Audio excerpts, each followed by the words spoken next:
Second question, and Mr. Jones, you will answer this one. This district will be using our local hospital, animal services, and senior centers and basic public health systems. Several of these have recently faced serious funding challenges.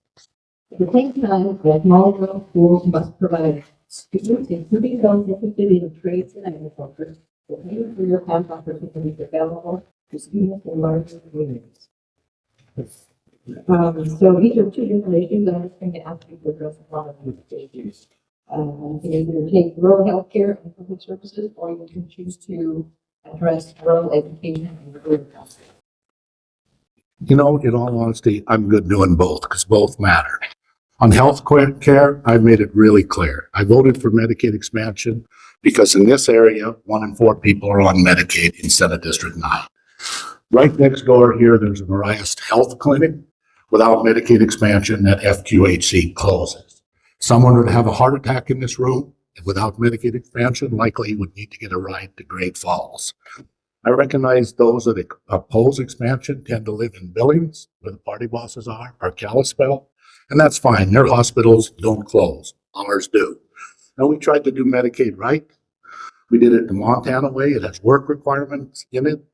Our Hooterite neighbors have to pay the state premium. And we have fraud, waste, and abuse audits in there. Now, I wish the government wasn't in healthcare, but it is. So I'm always going to vote with my constituents to try to support rural health care. And I know that ticks off the party bosses. And on education, that's actually some of the work I'm most proud of in the legislature. I've done probably more education bills in the last year than anyone. This last year, it was House Bill 252. And that was a performance-based fund that guaranteed dollars got to the classroom to incentivize the trades, to incentivize dual credits. Because I want the trades to be rigorous and a full option, not some second-class cousin to 4-year degrees. I also have carried choice bills, Senate Bill 410, which allows you to do tax dollars both towards public and private schools. And our local schools here have all benefited from that. Again, the opponents took some of these bills, this bill exactly to the U.S. Supreme Court, and we won there. Won for the students of Montana, but in truth, we changed education outcomes across this nation. No other legislator can say that. I always stand up for the kids, always have, always will. Thank you.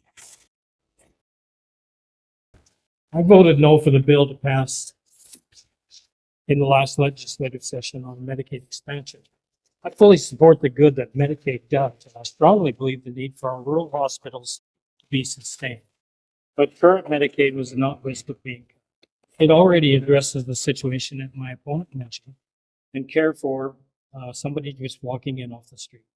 The bill expanded Medicaid with elements that I don't think are good for the people of Montana. The language could be interpreted to increase things like hormone therapy for minors and gender dysphoria, abortion access, and euthanasia.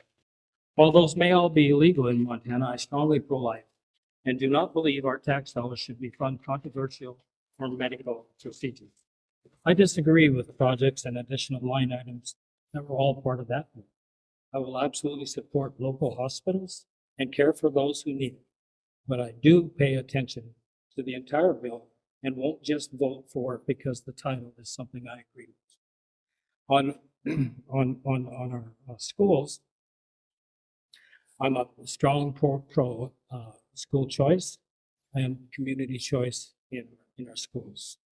I believe competition is good for everybody. I like the way that some of the bills are working and school choice, homeschools. I like the way that they're interfacing with some of the schools on some of the sports issues.